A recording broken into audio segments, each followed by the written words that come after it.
There are always stories that are visible to us and stories that are invisible to us. It's given us an access point for really important narratives, narratives that are really crucial to us as Muslims and Jews, to be able to continue our deepening of our relationships and our conversations with one another.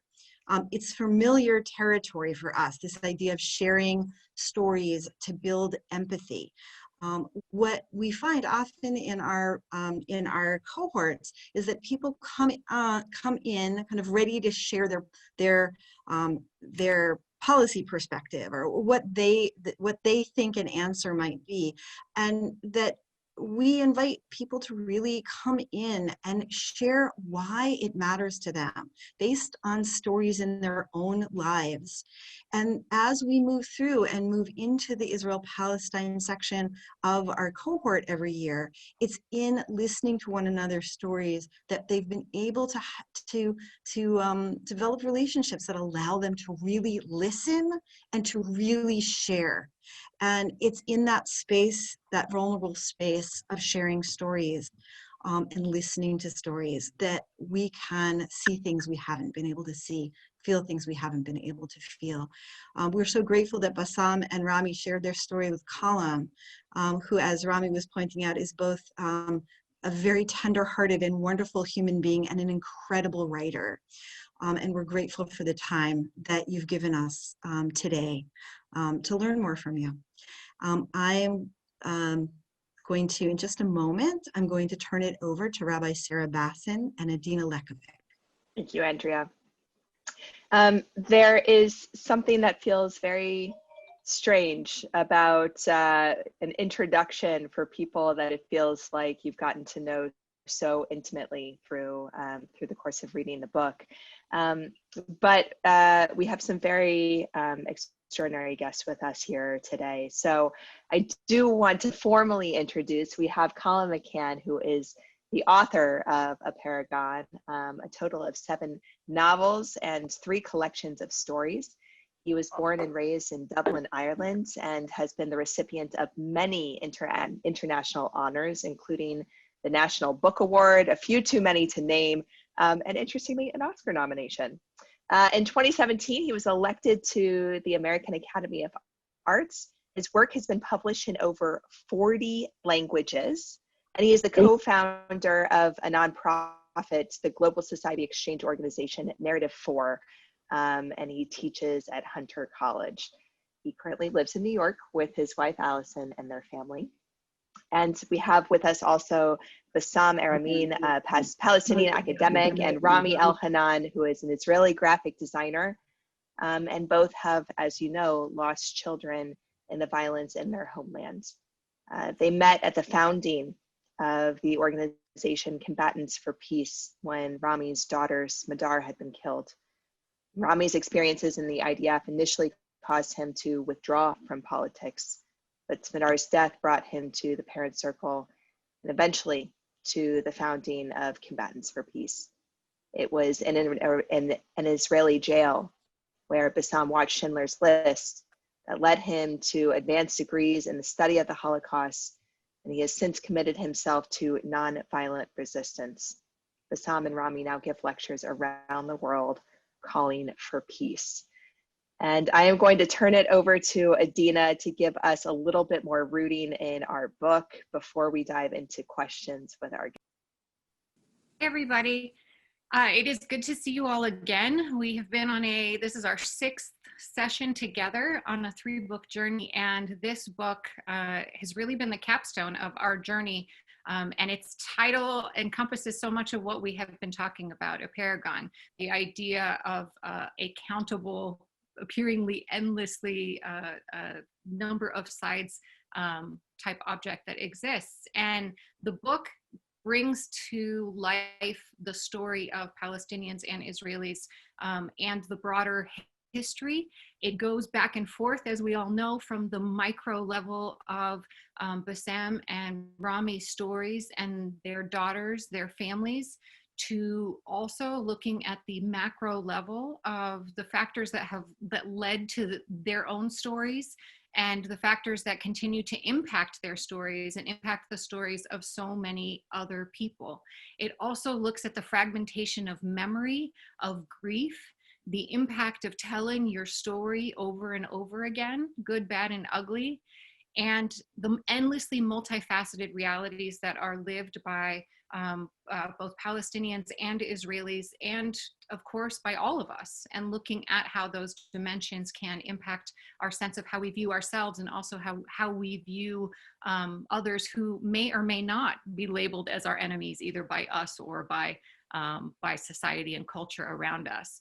And so it's a real gift to be able to look at this book together with the author and also with the two protagonists, and to look at, we are so curious to start first with the process of writing this book and the really unique structure you employed to be able to capture the intrinsically complex dynamics that are at play. And as an organization that focuses on Muslim-Jewish relationship building, community building, that holds tension, that holds multiple truths, and that looks for new possibilities, I think that this is a good place, or we think that this is a good place for us to start. Colum, you brought together the stories of these two people, of the peoples of these lands. You also brought together the stories of the birds and of the nature and of art and culture and how they all weave together. And you use this really interesting structure in the book that leads up to this APEC of 1001 and then pulls back to back to one. And so this is a good place for us to start. You created the novel out of the seeds of real life experience. So how did you come up with this brilliant idea of connecting the unfolding story of the people with the story of the birds and all the layers that were involved? What was your process? Thank you so much, and I've got to say what an honor it is to be here with you guys and to talk with everyone and to be on with my my colleagues, my brothers, my friends, Rami and Bassam. About 50 years ago, a little bit more, Samuel Beckett, the Irish playwright, known for experimenting, waiting for Godot, pushing the limits of narrative and ideas, said that the job of the artist now is to find a form that accommodates the mess. And one of the things that I was increasingly thinking about, in the early 2000s and further on, it was like, how would I ever write a novel that sort of tried to mimic some of the consciousness of what goes on in the internet, or what goes on when we engage with this new sort of global form of communication. I tucked that into the back of my head. At the same time, I was studying Northern Ireland and the peace process in Northern Ireland, and I knew that it wasn't a two-sided thing, that there was there were multiple sides. If we were going to talk about sides, we had to talk about shapes that had several different dimensions. And then I stumbled upon the word Apeirogon. I didn't use the word Apeirogon in that particular novel, but it was something that I tucked into my back pocket, and I thought, maybe someday I'll use it. I never thought that I would use it as a title. And when I told my publishers that I was going to use it as a title, they were like, you're going to write about Israel and Palestine, and then you're going to call it Apeirogon? And I said, yeah. And I sort of quoted Beckett and said, can we find a form that accommodates the mess? But really the true heart of the structure came from Rami and Bassam. And I don't say that to flatter them. I went to Beit Jala. I sat down in their offices. They tore my heart out of my chest with their story. I knew that I was changed by the nature of listening to what it is that they had said. I went home to New York, where I live now, and I said, I have to write about those guys. But how can I write about those guys? I'm not, I have to find a form that might accommodate, the glory of and the sadness of that story. And I I thought really from the get-go, I was going to do this, embrace the confusion. So the start of the novel, and some of you might have felt this when you're reading it, is deliberately confusing. You go from Mitterrand to, bullets to Abir coming out of the school gates, and all of these things are going on. And what the novel tries to do is to say confusion is okay. And this is really important right now. It's a really important political point. And when we think of like where we are even this week politically, we're so few of us are prepared to acknowledge, this, I don't know. I am confused. And so many others, including myself, want to come indoors, sit in our own neat little boxes and talk to one another in our own neat little boxes. But the fact of the matter is that we have to, as Andrea said, hold these sort of conflicting ideas and the tension between all of these conflicting ideas all at once. So, cut a long story short, I thought, writers are not that smart. You find the form finds you. You work and you work and you work and you work and it finds you. It's not as if someday a light bulb goes off in your head and you think, but what happened to me was I said, okay, I'm going to tell this in maybe 50 different chapters. No, gosh, I'm going to tell it maybe in 101 different chapters. Oh, wow, maybe I'm going to be really brave and tell it in 365, one for every day. And then it struck me that these gentlemen, Rami and Bassam, they were telling the stories of Smadar and Abir in order to keep them alive. And it was a Scheherazade moment. It was their engagement with the principle of Scheherazadeism, if you will, that they were keeping their girls alive. And then I thought it has to be in the structure of 1001 Nights, or at least reminiscent of the structure of 1001 Nights. I wanted to give them equal billing, knowing that nothing is equal. And I'd love to, hear Rami and Bassam talk about this. When we talk about equality, when it comes to conflict, there is no such thing as equality. There's always an oppressor and the oppressed. There's always a taker and somebody who loses something. So balance is dangerous, but balance is also very important. So it was 1001. So it goes from 1 to 500. 1001 sits in the middle story and comes down from 500 back down to 1. The novel can be read backwards and forwards at the same time, even though there is a chronological intent in there. And I'm deeply grateful for people for making the leap and trusting me as a writer to go forward and to embrace the confusion. And I think increasingly, Edina, we have to, if we're going to be proper citizens, we have to not only embrace the confusion, but try to deepen it in certain ways, so that when it comes down to it, all these facts get relegated, because facts are mercenary things. These facts get relegated, and the texture of the human heart is the thing that gets elevated. Because when we are confused, that's a human emotion that is really valid and important. And I'll stop there. But I'm deeply grateful for people engaging with the book in that way.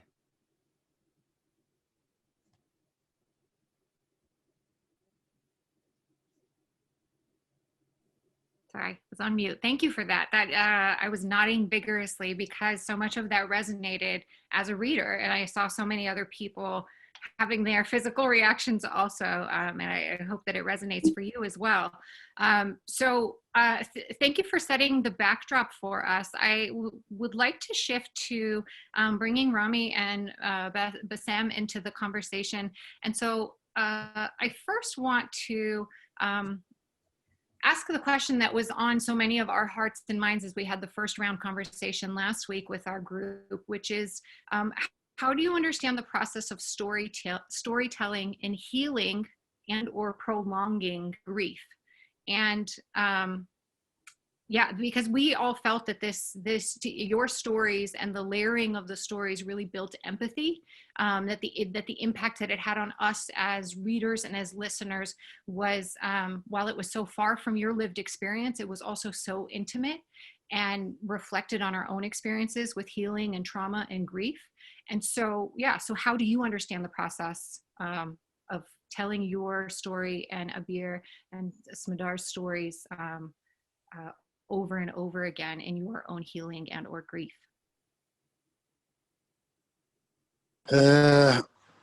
Maybe 4 or 5 years ago, I was in Colombia.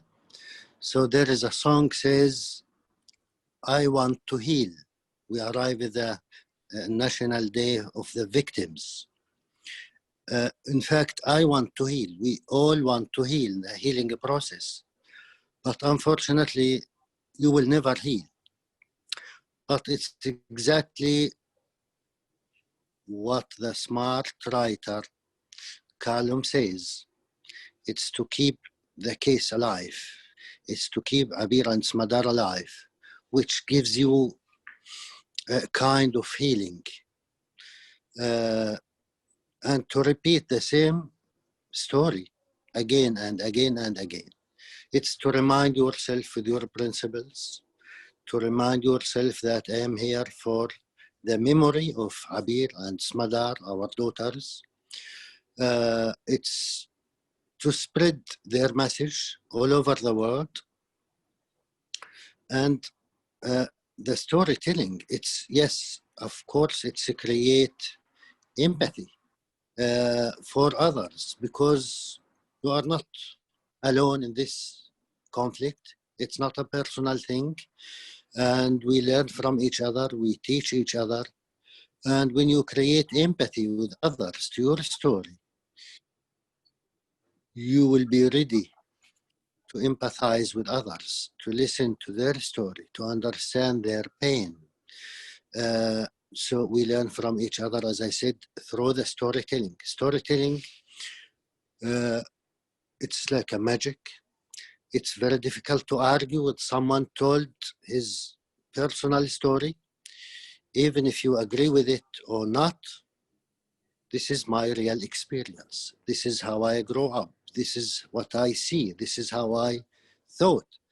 So you will listen to my story and you will learn from my story.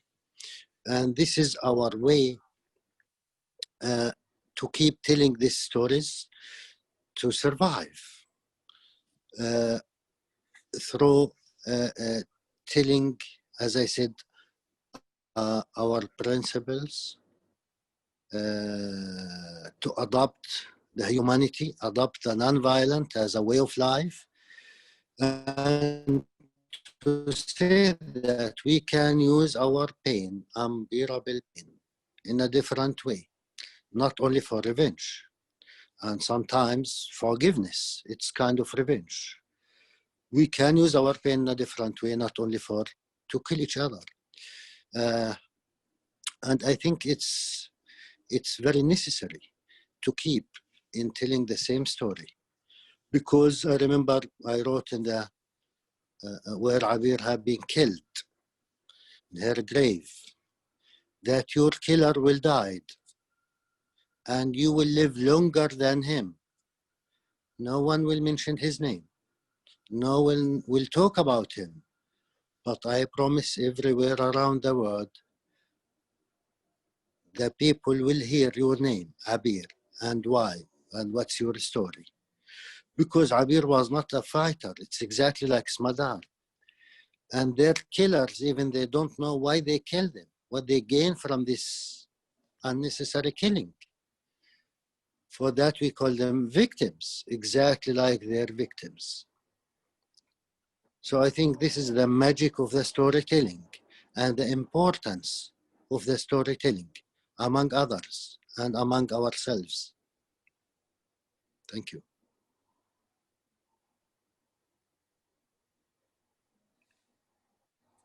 Wow. Well, there is a reason why I admire this man so much.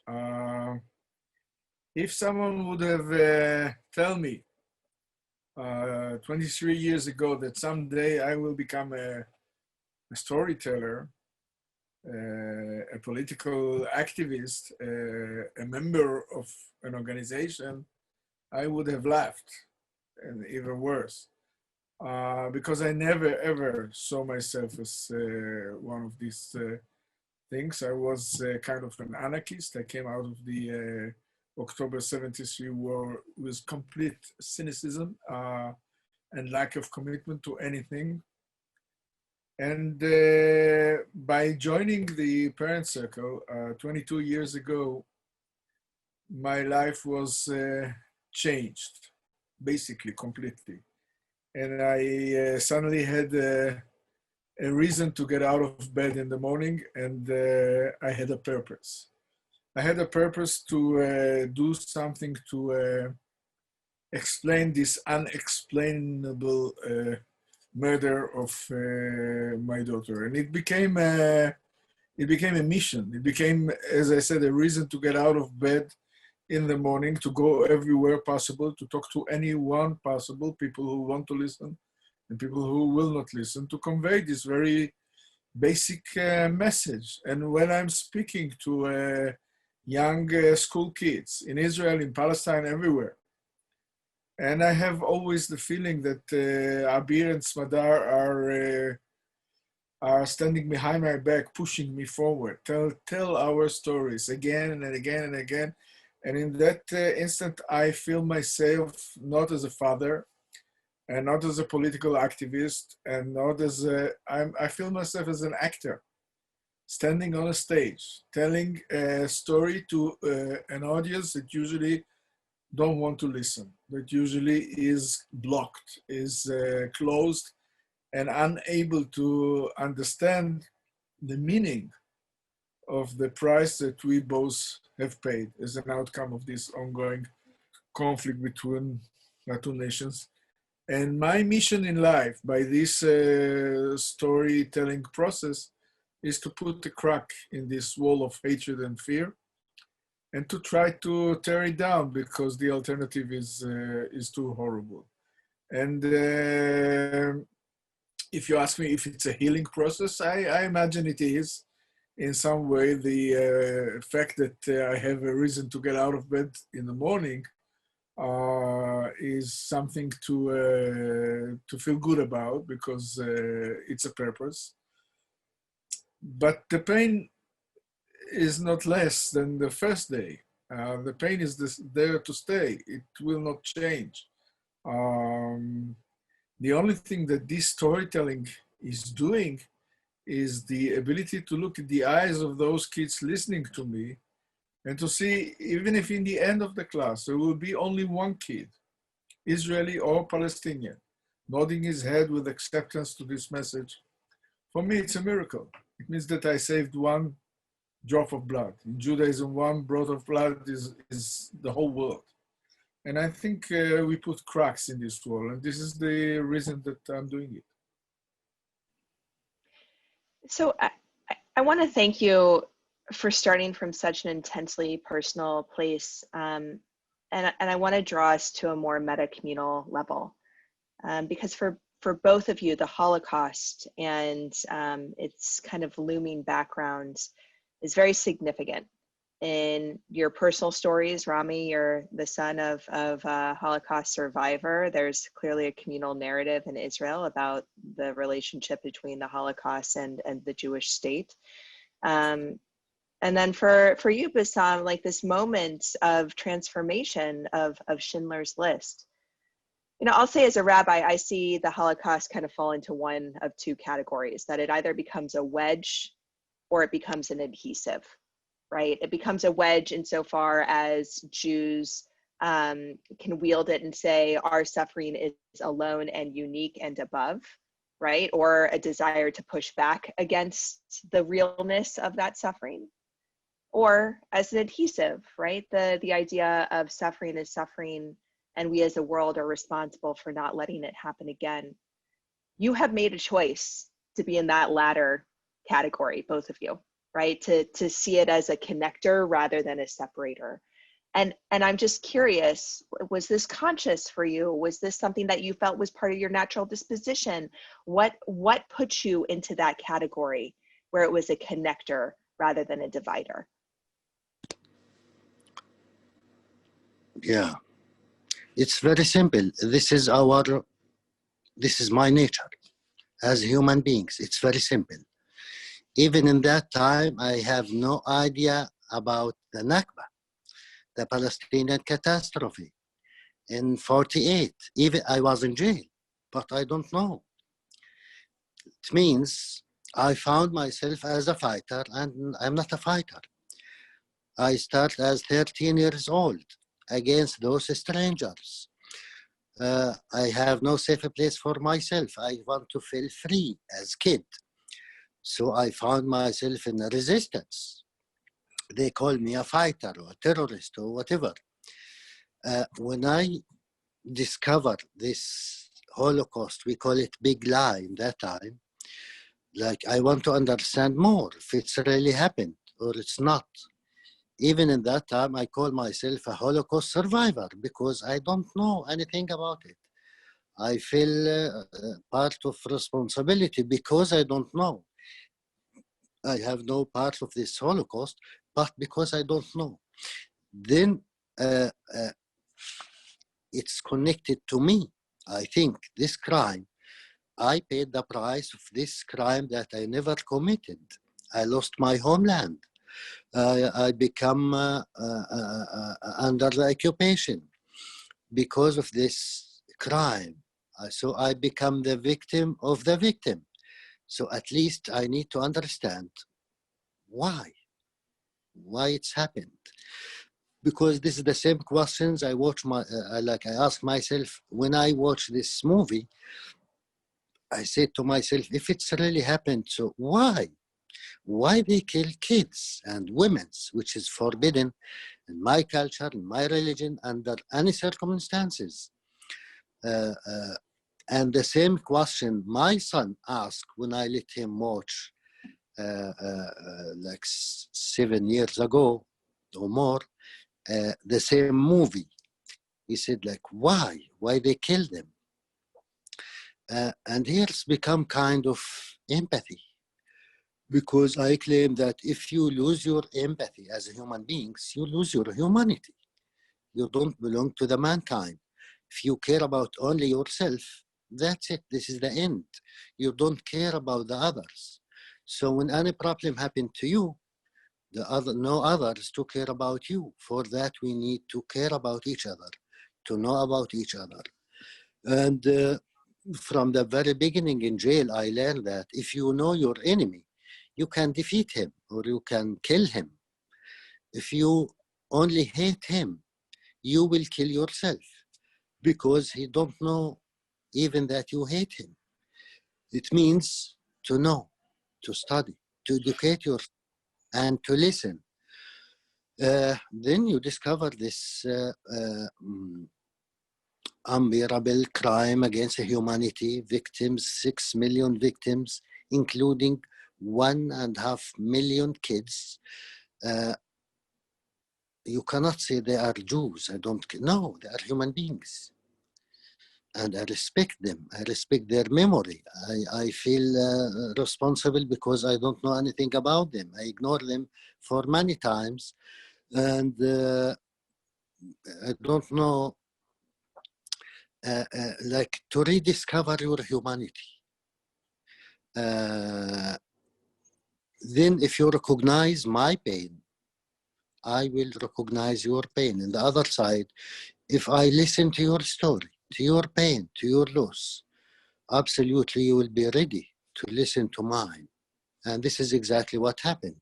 And this is the importance that the Israelis will understand, will listen.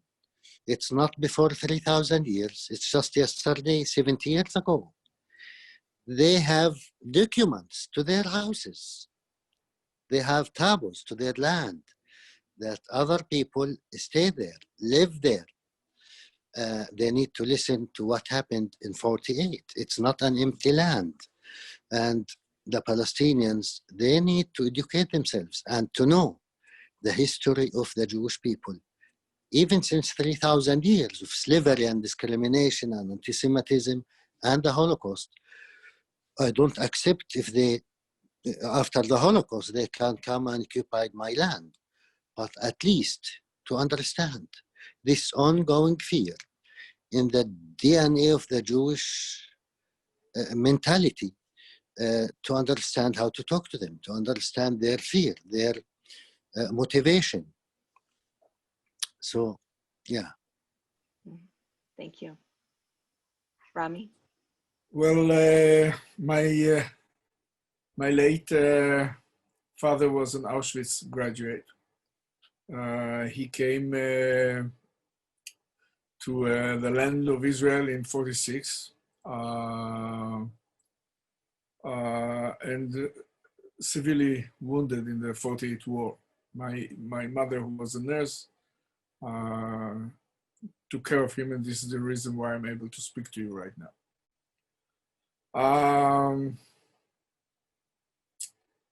My youngest son, Igal, was 5 years old when his sister was killed. Suddenly she disappeared, and he was certain that everyone that is coming to our house to express condolences was people who are coming to his birthday. So he grew up in a crazy house, in a political house, in which his brothers, who served as combat soldiers in the Israeli army, became refuseniks and created companions for peace. His mother is a very well-known around the world peace activist, and the whole house was around this. And when he was 15 years old, he was supposed to go with his class to Auschwitz. And we were against it. We were against using the memory of the Holocaust in a way that we sent 16, 15 years old kids to Auschwitz, and when they come back, they come draped with the national flag and the slogan "Never Again," and the next day they find themselves in the checkpoints, and this 70 years old grandfather is maybe a bomb. But usually he does what he wants to do, and he insisted on going, and they went to Auschwitz, and at night in the hotel they had a talk, and he asked permission to talk, and he told them a story about Northern Ireland, where British soldiers shot an Irish girl of the age of 10, and the whole class was moving and expressing their anger and disbelief. How can a soldier shoot a 10 years old girl? And then he said it was not in Belfast. It was in Anata, which is a neighborhood of Jerusalem. And the girl's name was Abir Aramin. This Friday, the 16th of January, will be her anniversary. And he said she was shot by an Israeli soldier. And everybody moved uncomfortably on their chairs and understood that there is a link with everything that is going. And when you oppress someone, he will bat you back. And you will create an endless cycle of violence which will never end until you will listen to the pain of the other, understand it, and respect it.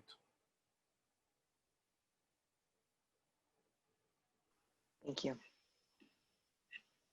Here we go. Thank you for that. I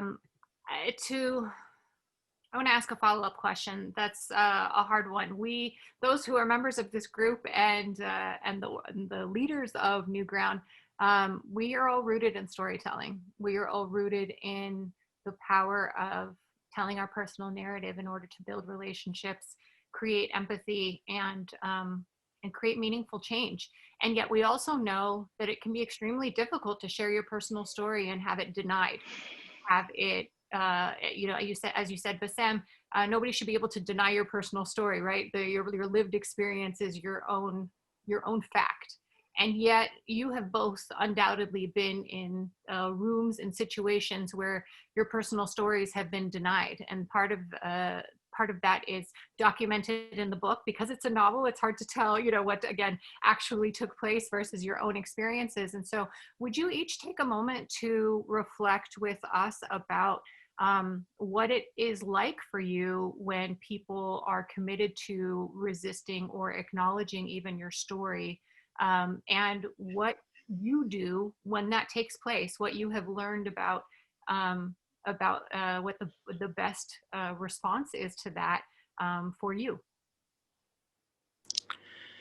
You know, I remember once I was with my brother Rami in a very difficult school in Jerusalem called Denmark School.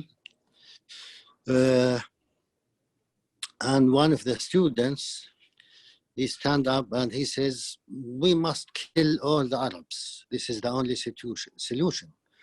You know, it's, all of them are terrorists and killers, and they are different, whatever. And Rami asked him how. There are a lot of Arabs to build the oven. What do you suggest? He said, I don't know, but to kill all of them. In fact, the teachers, they feel, you know, embarrassed because I am there, I want to talk. So what I said, leave him. I think you are very brave man, you are very brave student. Of course, he have a very painful story. We need to listen to him.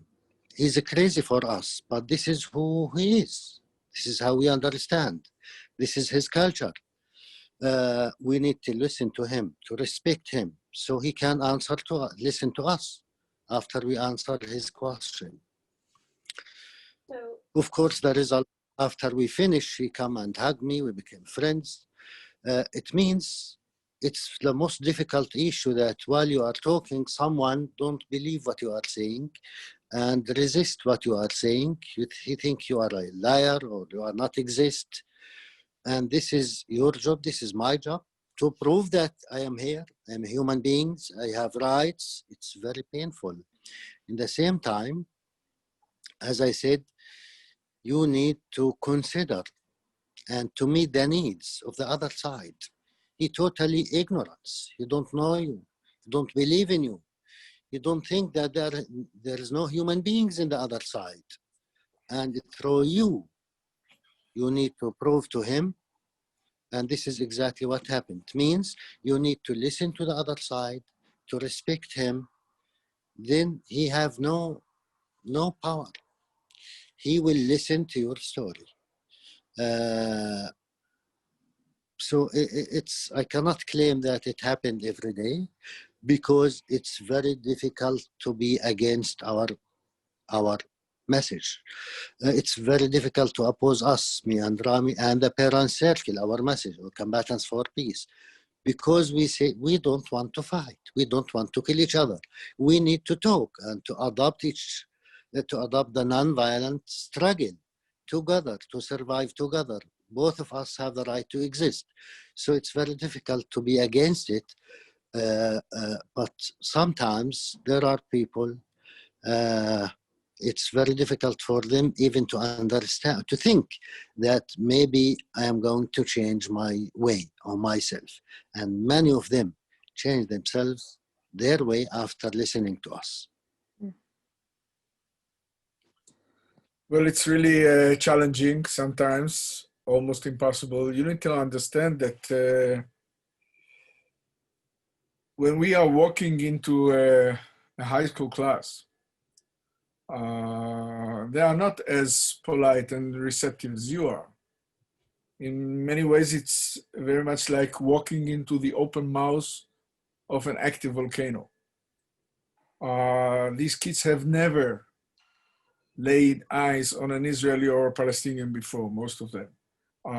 They never saw an Israeli and a Palestinian together, calling each other brother, not putting their pain on the table, trying to compare whose pain is bigger. So for them, it's an earthquake. You need to understand that these kids are subject to a brainwashing system, both sides. Through the education, through the societies, through the histories, through the narrative, through everything that works. They cannot face us. As they told me once in an Israeli high school class, it's a pity I wasn't blown up with my daughter. In a Palestinian high school once, the headmaster told the kids not to listen to me because I weakened their will to fight for freedom. But as Bassam says, no one can listen to us and remain the same.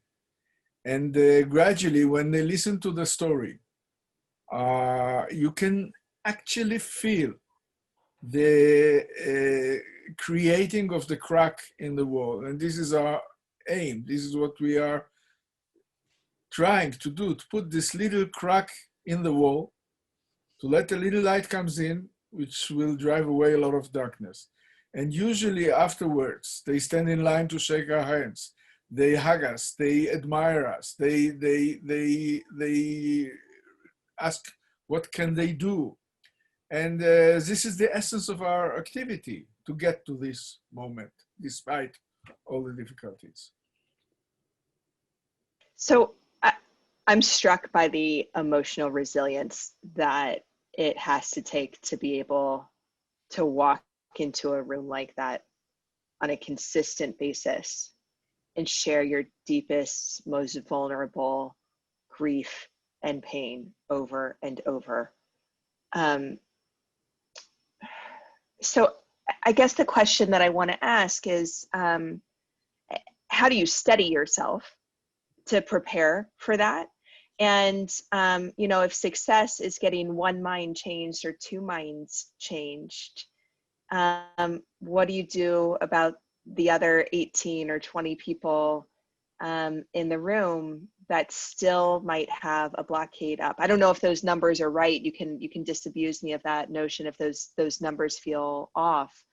But where do you keep coming back with that core of strength if there are limits to the transformation that your storytelling can bring?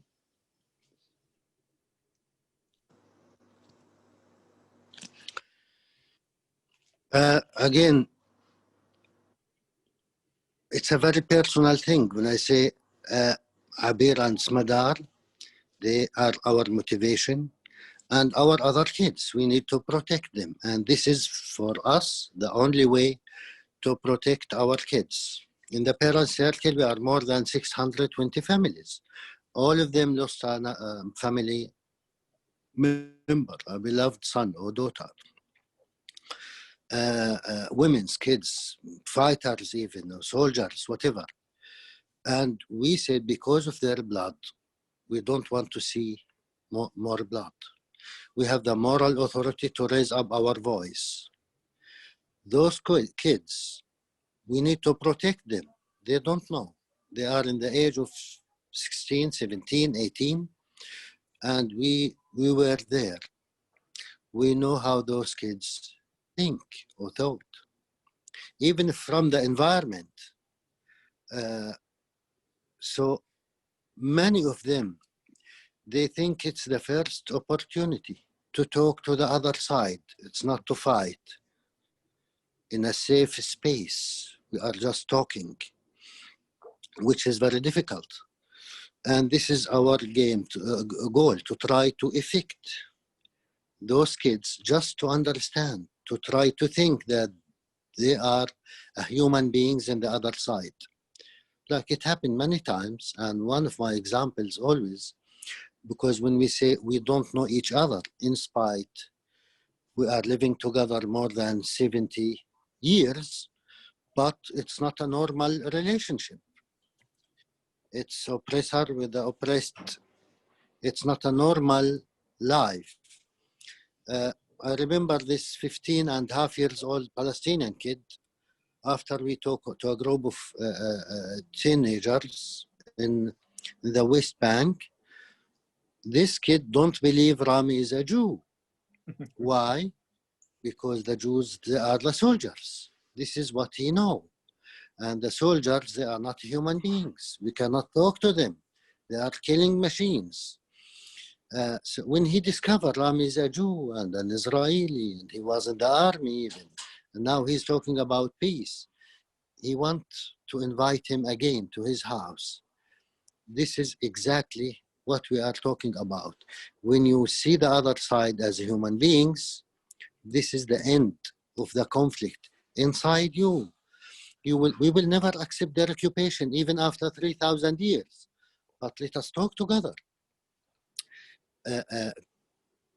I said always what Nelson Mandela says, that I didn't liberate South Africa with the guns of the fighters of the black South African, but with the intellectual white South Africans. The Israelis need to understand that they cannot continue to live like this forever, to occupy 5 million people forever. And they will continue to live in peace and security. It will never happen. So for that, the dialogue is the most effective tool to talk to them, that they need to help us to release us from their jails, and then they will release themselves from the jails of fear and to be oppressors after this long history of bitterness and pain that they have been tasted in their lives. Thank you. Rami? Well, Bassam is certainly right. I remember this event in the village of Chizma, when this kid who was just out of jail, 15 years old kid, was looking at me like I was some kind of alien coming from the outer space. And he couldn't believe his eyes. And yes, it is true that this ongoing struggle to get into the hearts and minds of these kids, the Israelis and Palestinians alike, the brainwashed, the ignorant, the lack of knowledge and everything, it's a huge task. This is our mission. This is what we do. This is the essence of everything. And these little moments of discovery, these little moments of acceptance, these little moments which are sometimes very rare, is the price, the reason that we are doing it. And nobody ever promised us a rose garden, and we knew from the beginning that it wouldn't be easy. What the Parent Circle is doing in this effort to get into the high school, to get into it's not only me and Bassam. There are dozens and dozens of bereaved parents that go every day. Today with the corona, it's a problematic, and we do it by Zoom. But we used to do it 5-10 times a day in every school possible, people who wanted to listen to us. And it's a huge task. It's a huge task. It's like banging your head against the wall. But the reactions are a reason to go on with it. It's meaningful, it's powerful, it's very important. Thank you. So from here, we want to ask one final question of Colum.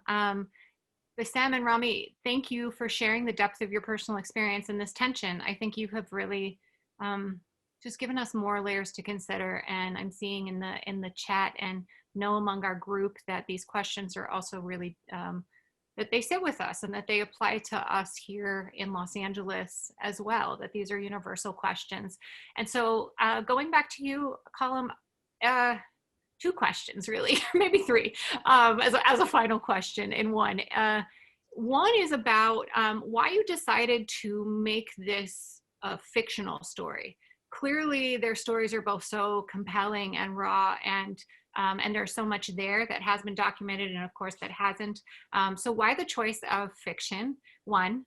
2, what do you hope, actually, so 2 is, where do the birds come in? This is my personal question. Where do the birds come in? Because for those who haven't read the book and who will be watching this online later, there is this beautiful narrative of birds that comes throughout the whole book that it is so beautiful and meaningful. And then 3 is, the book has just come out this past year. And so what are you hoping will come out of this book? Or what is your intention with putting this book out into the world? So there's 3 in 1, and thank you for your patience. Thank you, and thank you to Rami and Bassam for those stories. You know, every time I listen to them speak, I think, oh, I should have included that portion in the book. The book is indeed an Apeirogon. It can keep on going and going and going. Why fiction? It's a very important question. I sort of doubt the word fiction in many ways. And I sort of doubt the word non-fiction too. I don't, I think it's a particularly important at this particular moment too, when people are talking about facts and what's true and what's not true and what's fake and what's not fake. What it really comes down to is human texture. What it comes down to is the soul. What is at issue here is the soul. What is at issue is love and pride and pity and sacrifice and compassion. It's not a particular line. It's not a particular border. Yes, those things matter. Absolutely, they matter. And facts do matter when properly shepherded. But facts can be manipulated and decontextualized and used in mercenary ways. And they can be abused. Whereas when you get to the issue of the human heart, and you tell a story that resonates like a tuning fork inside your chest, that particular music, it's not that easy to manipulate it. Now, my feeling is that fiction gets to that tuning fork, even though I don't even believe that we should use the word fiction or non-fiction. I think we should use storytelling. I believe that this book is entirely true. Now, Rami and Bassam know that there are certain things in the book that have been stretched in a little bit, and there are certain things. But in essence, the book is entirely true. It wants to be honest to the experience, so to get the truth and to get the honesty. And sometimes, as the late, great Frank McCourt used to say, you don't have to always let the truth get in the way of a good story. And what you want people to understand, and any biblical scholar, any scholar of the Torah, any scholar of poetry will understand this too. That what you want to get is to the emotional depth that the language revolutionizes the person who is hearing it, whether it be magic realism, whether it be an idea of the parting of the waters, and all of these different things, whether it be mythology. And so for me, what I wanted to do was to make people feel it. I wanted them to be in Rami's shoes. I wanted them to be in Bassam's shoes. I wanted them, forgive me, to feel the hurt that these men had to go and undergo day after day after day after day. Also the confusion and all of those things, to make it multitudinous. So when forced by the Library of Congress to, whether it's going to be, is this fiction or nonfiction, I say it's fiction. But to me, it could actually be both. And I will finish that first portion by saying that Clifford Geertz said that the real is invented and the invented is real. And we could expound on that in numerous ways. I will say this, and I'll get a little bit political here. I know I shouldn't, but when you say the real is invented, all you have to do is watch Fox 5 News, and you will know that the real can get invented. When the invented is real, you can create a story that's texturally true, like Ulysses and Leopold Bloom and Molly Bloom. They're fictional characters, but they are as real to me as the 7 billion people in this world that I haven't yet met. Birds. The reason I use birds is because we're all complicit. The birds come from everywhere. The birds come from Ireland, they come from South Africa, they come from West Africa, they come from England, they come from Sweden, they come and they congregate over this incredibly nuclear piece of land. Like Rami uses the word nuclear often in his storytelling. That everything matters here. It's the conjunction of 3 continents. It's the conjunction of at least 3 major religions. And everybody goes to Jerusalem in one form or another at some stage in their lives. It matters to all of us. So Abir's story and Smadar's story matters to every single one of us. And guess what? That little girl in Northern Ireland she matters to us too. And that little girl in the township in South Africa, she should matter to us. She should matter to us too. And so the idea of bringing the birds together, where they don't recognize borders or boundaries, was to say, this is your story and it's my story. And it's not just about Israel and Palestine. It's about everywhere. And I noticed in the chat box, people were asking, how do we apply this specifically to the American people today? And everything that Rami and Bassam have just been talking about is applicable to where we happen to be today. And we could examine that in new ways, but we need to learn to listen to one another. Last week, through Narrative 4, my nonprofit organization, where we bring young people together to tell stories, I watched kids in Eastern Kentucky, the coal mining country, the reddest of red, talk to both Rami and Bassam, and they read Apeirogon, and their worlds were shattered open because we challenged them. We said, everybody has a stereotype about you down in Floyd County High School in Eastern Kentucky.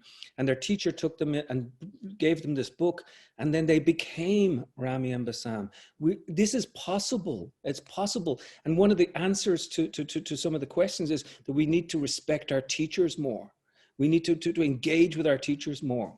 When I used to travel, when we were able to travel, I used to watch when the military would get called up at the front gate. Anybody with a military ID or active military duty, please go on board with first class passengers. Cool, I'm happy with that. I'm not complaining about that. I'm not going to say anything about it. These people are doing a wonderful job and they put their lives on the line. But guess what? I cannot wait until the day that we do it for teachers and educators, and they hold up their union card and they say, and then we acknowledge in some way that the teachers are the legislators of our democracy.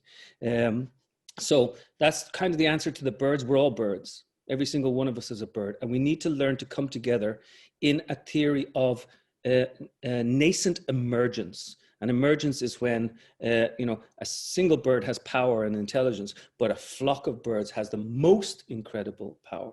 And really what we need to do is start operating, in the idea that on the emergent behavior, that we can take intelligence from one another and build something powerful and beautiful. And lastly, what I'm hoping to get out of it, exactly this. That I get a chance, and Rami gets a chance, and Bassam gets a chance to tell a story, and then you are the ones who become the provocateurs. Then you go out and I learn from you, and you learn from me, and we continue to tell the story over and over and over again. The bravery of these men also comes in confronting the boredom of the supposed boredom of telling the story over and over again. When I heard it, they had told it already 3 times that day, but they broke my heart open with it. And that's another thing. We have to tell these stories over and over and over again. And we have to tell the story of America over and over and over again. If we're going to be able to, rein in some of our worst instincts that in things that are going on. So I'll get off my soapbox, but what I hope for this book, and it is being developed as a film as we speak. What I hope for this book is that people not necessarily read it, but get it. Colum, thank you for your beauty and your framing and your insight. And Rami and Bassam, thank you for your bravery and your vulnerability. And I suppose it's appropriate for us to close the interview with Zichronam Livracha. May the memories of Smadar and Abir continue to go forth into the world as the blessings that they are, not only to you, but to everybody who hears their story. So thank you all. Thank you. Thank you. Thank you. Thank you.